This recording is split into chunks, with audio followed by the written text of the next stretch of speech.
Welcome to KSKTV news. ముందుగా వార్తల్లోని వివరాలను చూద్దాం. గుత్తి KGBVలో వరల్డ్ మెంటల్ హెల్త్ డే కార్యక్రమం గుత్తి పట్టణంలోని కస్తూరిబా గాంధీ బాలిక విద్యాలయం నందు శుక్రవారం ప్రిన్సిపల్ రుద్రాక్షి ఆధ్వర్యంలో వరల్డ్ మెంటల్ హెల్త్ డే కార్యక్రమం నిర్వహించారు. ఈ కార్యక్రమానికి ముఖ్య అతిథిగా మండల విద్యాధికారి రవి నాయక్, సమగ్ర శిక్ష నుండి మెంటల్ హెల్త్ కౌన్సిల్ నాగమణి హాజరయ్యారు. ఈ సందర్భంగా డ్రాయింగ్ పోటీలు నిర్వహించారు. వారు మాట్లాడుతూ సమస్యలు వచ్చినప్పుడు విద్యార్థులు ఎలా ధైర్యంగా ఉండాలి అనే దానిపై అవగాహన కల్పించడం జరిగిందని తెలిపారు. ఈ కార్యక్రమంలో ఉపాధ్యాయులు, విద్యార్థులు పాల్గొన్నారు.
మానసిక స్థితి సరిగా లేకపోవడం అనేది కూడా అత్యంత భయంకరమైన రుగ్మతగా మారిపోయింది అప్పటికే. సో ఈ జనావళికి సంబంధించి ఎవరైతే ఈ జన సమూహంలో ఉన్నారో, ముఖ్యంగా పాశ్చాత్య దేశాల్లో, మన దేశం కంటే కూడా పాశ్చాత్య దేశాల్లో ఈ రుగ్మత అత్యంత ఎక్కువగా ఉండిపోయింది.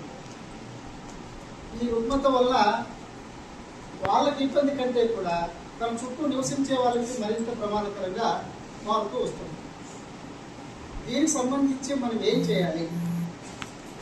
పాతది ఒక సామెత ఉంది, మీ అందరికీ గుర్తుంటుంది. Prevention is the better than cure అని అంటారు.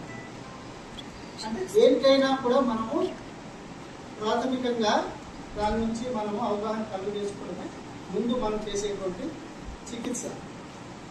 ఈ రోగం వచ్చేదానికంటే ముందే మనం ఆ రోగాన్ని పసిగట్టి ఆ రోగం రాకుండా చూసుకోవడం అన్నదే ప్రివెన్షన్, అంటే అరికట్టుకోవడం.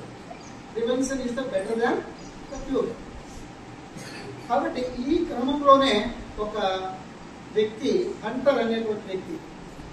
రిచర్డ్ హంటర్ అనేటువంటి వ్యక్తి ఆలోచన చేశారు.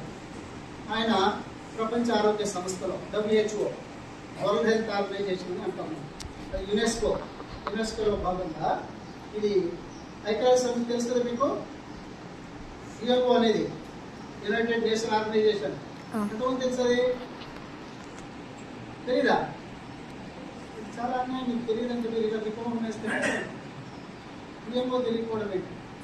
సరే, ఇది ఐక్యరాజ్య సమితి అనేటువంటి అంగాలలో యునెస్కో కూడా ఒక అంగం.